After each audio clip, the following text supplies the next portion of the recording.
keep the engine warmer and increase my mileage, or attempt to get back some of the losses that I've had as a result of the cold weather. So fish and birds and wicked rich humans spend their summers in Maine and their winters in Florida.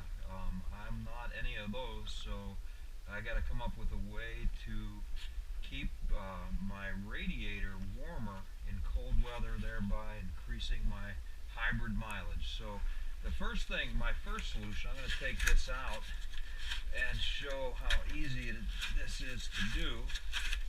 But my first solution was to take packaging foam and, with crude measurements like that, take it and compress it and push it into the grill like that.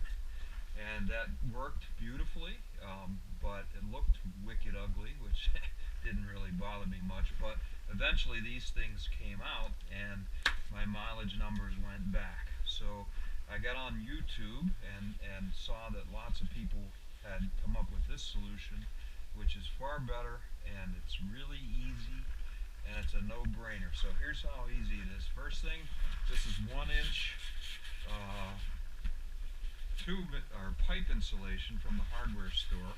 It's got a pre-made slot that you can put it on pipe with, and it's super easy to work with. So again, I'm going to take a crude measurement, and all you need is a really normal pair of scissors. I'm going to cut that off as such, and I left like basically a finger length in the ends of all these blocks because I don't want to completely seal up the airflow.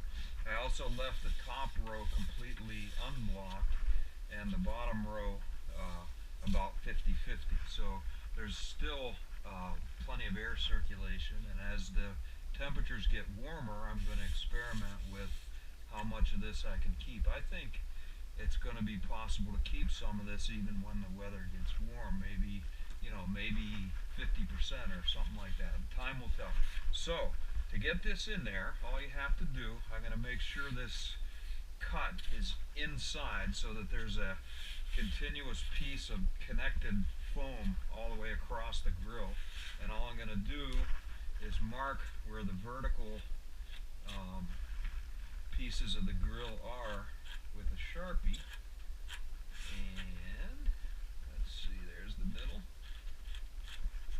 and there's another, and my Sharpie's getting kind of dead, it seems. There's another right there. So I'm going to spin that around towards me, take my scissors again if I can find them. There they are. And there's the first mark. There's that crease. And so I'm going to cut most of the way through. There's that crease. There's my second mark. Most of the way through.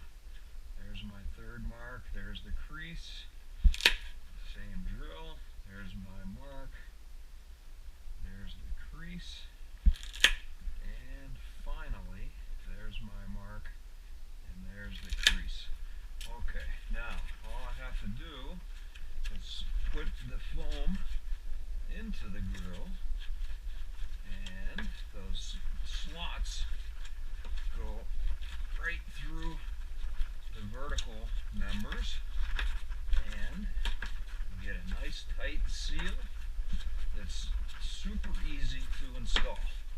So that's what the finished product looks like, and as you can see, I've got a large percentage of it blocked off. Now I think that 3/4 inch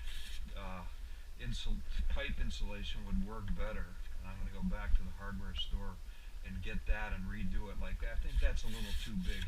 This is 1 inch, and I think 3/4 would be better. But anywho, here's my numbers.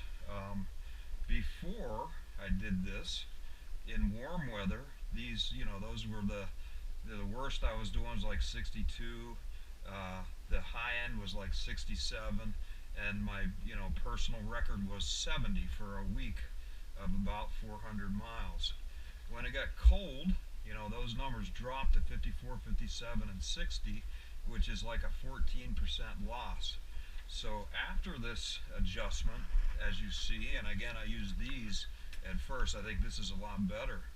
The low end stayed, the warm numbers, if you will, stayed the same, and the cold numbers got significantly better. So I got back maybe 2/3 of my loss or something like that. And in fact, there was a day that was in the 40s. My drive home, it was like 45 degrees one day, and I had a personal best of like 74 and change. So I think, again, I think in warm weather I'm going to experiment with it as well, and maybe just have a couple of these and see what happens. So anyway, it's simple, it's effective, and I can't think of any reason why not.